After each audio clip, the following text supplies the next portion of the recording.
So, good morning. Morning. I'm very happy to have you here. And Yeah.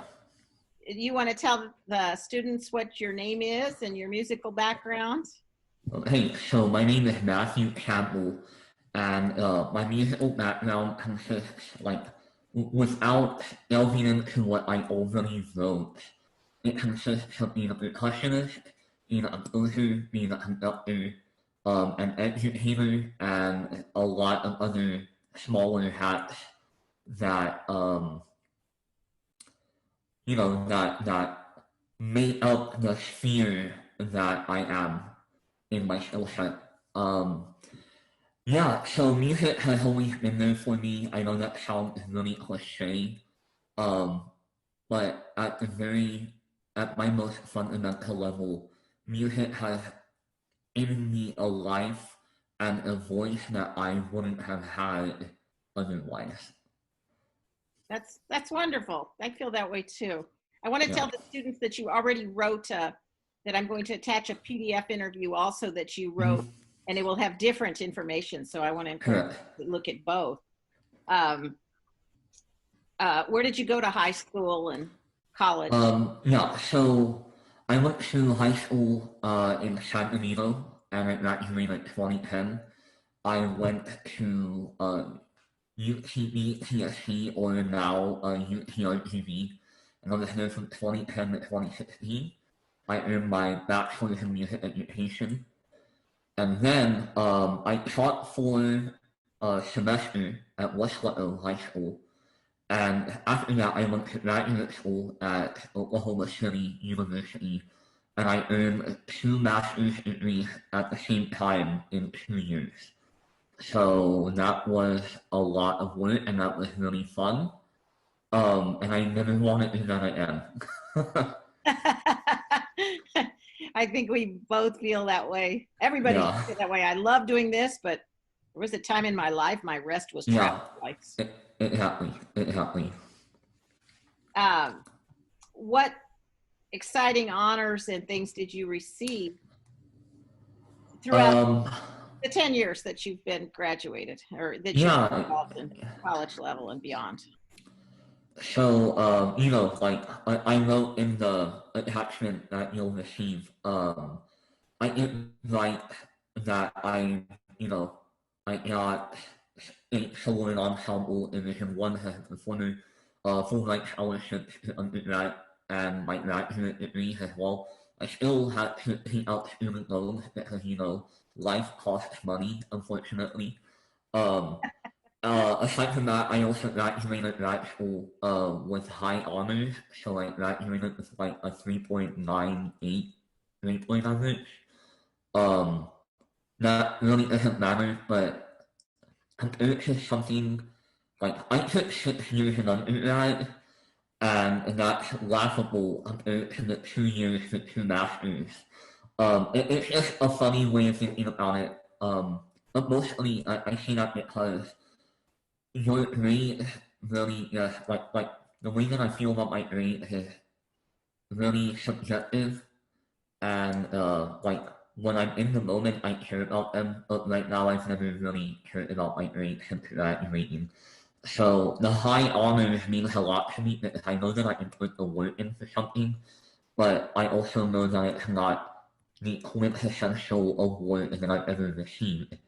So outside of academic awards and musical awards, I wrote the first prize winner of the 2015 Percussion Arts Society Composition Contest, and I wrote a piece titled Into the Void, a study in disembodied consciousness, and that piece was composed for four-part choir or eight-part choir and four percussionists.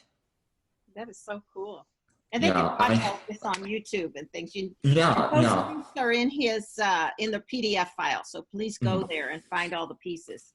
Yeah. Uh, what other skills do you have to use to go along with being a composer? So composition is one thing, and being able to write music by hand is essential.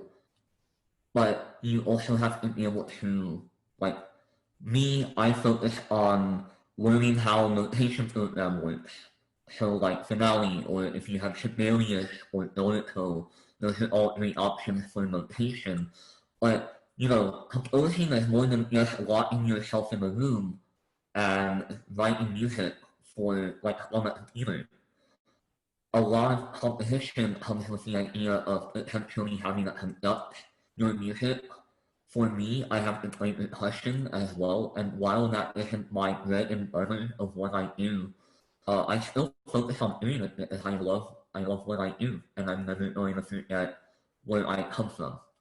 Aside from that, I'm also learned how to create music in Logic Pro 10. Other comparable programs could be like Cubase or Fruity Loop Studio or FL Studio or things like that. I've also learned video editing software such as Final Cut Pro 10, website building, which is my platform of choice is Squarespace. Aside from that, I've learned, these are all non-musical things, but the important part is that I can count on these skills whenever I need them, so that I can ultimately make my compositions um, more widely available on a mass scale. So in addition to that, I focus on social media management. I focus on interpersonal and interpersonal communication, and most of all, I have a desire to collaborate because I know quite a few composers that are turned off to the idea of collaborating with musicians, and they want to make their lives as difficult, like they want to make performers' lives as difficult as they can be. I strive to do the opposite of that. I like collaborating, I like to not alienate my audience. And most of all, my number one goal is to make everyone's experience with working with me as like I want to make an experience the best that it could possibly be. So I wrote down on the PDF that I included. I know it seems like these ideas went from tangible to abstract, but every skill set deserves a healthy balance of both. If you don't have people skills, your technical skills mean nothing. Yes, that stood out to me too, because I think the days of, in English literature, we study Emily Dickinson and Yeah. was some kind of recluse. That's some sort of romantic view of the 18th century, that we're all going to be romantic people hiding in a doorway and famous somewhere, hiding in a closet, but life doesn't work that way. Correct. Those people were not happy people either. Yeah. Their art lived on, but their life was probably hard to live. Yeah, of course. And if you consider the idea of social media, I use social media to extend my hand further than it could have ever reached. But I do that simply to touch base, and when I can make a human connection in person, I'm willing to do that. I'm willing to make that happen. Yes, it's amazing. What are you able to make your living as a composer, or how does that work? So I guess that is a very subjective question. Depending on whether we're living in a COVID world or not. Pre-COVID, so let's say from May 2019, that's when I graduated graduate school, to about March of this year, I was making a living as a composer. While and it's just funny because I was preparing all of these things, and I was preparing engagements and traveling to meet and work with ensembles that were playing my music. That has existed off and on since about, I don't know, 2012, 2013. But, you don't make that, I never made that my full-time job. Because I was still in school, and even in graduate school, I still considered myself to be cannot be a composer making my living off of that. Um, so I have this like 8 years of on and off and making my living as a composer, and then the pandemic hit. Yes. So obviously, I don't have to describe what happened to the arts in the pandemic, except I will make one point that all of us should be aware of. All of us have turned to the arts during the pandemic to get us through. We turned to music, we turned to movies, television shows, um, many like video creation, abstract art, illustrations, all of these things that kind of help us wrap our head around what is going on right now, you know? Right. So for me, my golden age of making music and making money off of that music, it's from May 2019 to March of this year of 2020. But that doesn't mean that I haven't made money off of what I do currently.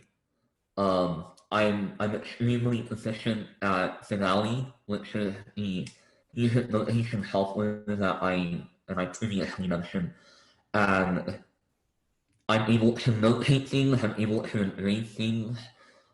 Say that a high school needs um like right now, all the rage right now is virtual learning and stuff like that. So say that a marching band needs me to input their marching band stand tunes into Finale so they can import that into smart music. Well, I can charge money for that because I have the program and I'm also very good at it, and my rate is passable for to earn money on that. Additionally, I've received permission for chamber ensemble works um, in the pandemic more than I have in the rest of my life, appropriately.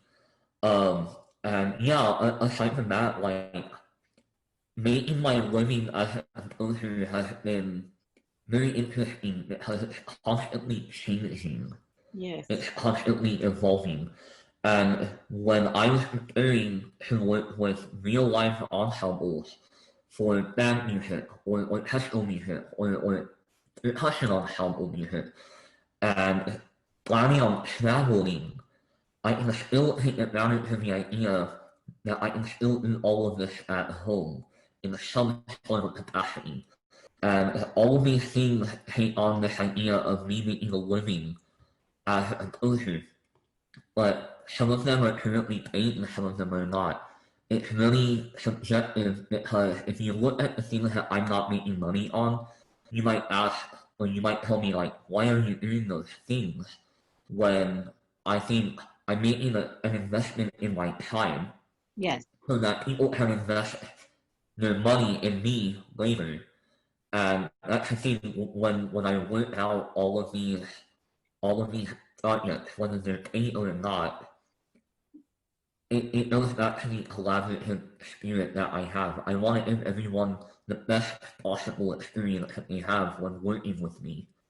So because of that, I know that when I'm investing my time for little to no monetary return right now, I know that in the future it will come back to me because I just believe in that transaction as well. So the pandemic has made things kind of really difficult, but I've still been able to get by. I've still been able to take advantage of the many skill sets that I have. Right. That kind of leads into what frustrations and anxiety have you experienced during the pandemic? Yeah, the first thing that I wrote to number 4 was LOL, yes, in all caps, and yes, that definitely personifies and embodies my feelings and anxieties and frustrations with the pandemic. So I give a really quick overview of like preparing myself mentally to go through a global pandemic. Yeah, so when considering how I mentally prepared for the pandemic before it actually hit, before I sheltered in place and everything, it just made me realize that things were far more important than music itself, you know. It was far more. I can't have music without life. I can't have music without fulfilling my basic human needs, you know. Because all of us have a hierarchy of needs. We need to Right. eat, we need to sleep, we need water, stuff like that. But most of all, we need mental security. We need to feel comfortable in the place that we're in so that we can delve into other things like creating art or consuming art. So, yeah, when the pandemic hit um, and we sheltered in place for the first time, I think I took like a month off. And I thought, okay, what is this for? What do I have to worry about right now? And first of all, is my family okay? Am I okay? And if anything happens, what am I going to do in that moment? You know? So music, I just took my musical creative energy and I just threw it. And I just threw it away for a month. I did nothing. And it's funny because I wrote down um, that my wife and I each bought a Nintendo Switch Lite so that we can play Animal Crossing without having to share an island.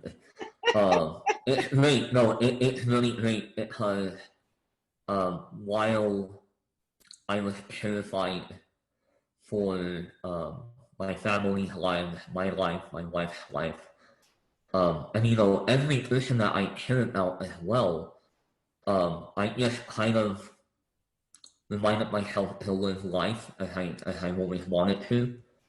So I did, and in that moment, music was not involved. And I'm a person that has existential crises quite easily. So seeing a global pandemic come your way was terrifying, uh, at the least, but we're still here, Right. and I'm very thankful for that. The pandemic has brought a lot of fear and a lot of anxiety and definitely a lot of frustration. But once I overcame that, I don't get me wrong, I'm going to be very, very honest. I'm very lucky and I'm very grateful to still be in this position where I am right now, healthy, um, haven't lost anyone, thank God. But I'm very lucky for that, and I know that there are a lot of people that are not in those shoes. I know that there are a lot of people that have gone through, like, for a lack of a better word, hell in this pandemic. And my, I'm just very, very lucky because I know that I can, like I said, fulfill my basic human needs, shelter, food, water, supplies, everything, so that I can create art again. If anything, the frustrations that I talked about are trivial compared to the frustrations that I see other people having to go through, you know? So it's just, yeah, it's been really interesting to experience my life as an artist, especially when you don't know if you'll be here in the next 2 weeks. I think Yes. that's a really good way of putting it. I'll end this with asking, do you have anything else you want to share? And what advice do you have for students, for the students in Uh, this class with getting performance degrees? Most of them yeah. are performance degrees. So I'm just going to read verbatim. I'm going to read the first paragraph on question 6. Number one piece of advice that I have for graduating students with a performance degree. You may know what you want to do, but understand that you might not get there in the way you expect. Also, living that hustle life is fun and all, but make time for yourself. Eat, sleep, eat some rest. That's very important. Make time make time for family. Work will always be there. Family might not. So, anything else that I want to share, like number 7, so I have 2 favorite words, accountability and consistency. They are fundamental to my work ethic. Another thing that I want to share is it's perfectly fine to not know what you want to do with your life. I'm still wondering myself. However, yeah, honestly, if you have multiple things you're interested in, let yourself explore them in some capacity. If you have a question about something, ask someone. If there's nobody around you, consult the internet. My third thing of what I want to share, I guess it's advice, but it's not necessarily music or advice, it's more life advice. Listen to something new every day. Listen to as much non-classical music as you do classical music, and vice versa. So, lots of information on me and my thoughts can be found at my website in the. I almost went like full on YouTube right now. As I said, I'm just going to say, my website can be found in the description box. It can be found at on the PDF. My YouTube channel can also be found there. I'm also very active on Instagram, Twitter, and Facebook, and feel free to say hi. So Great. yeah, Thank you so much. yeah, thank you. Wonderful talking with you. Yeah, you too, you too. Okay.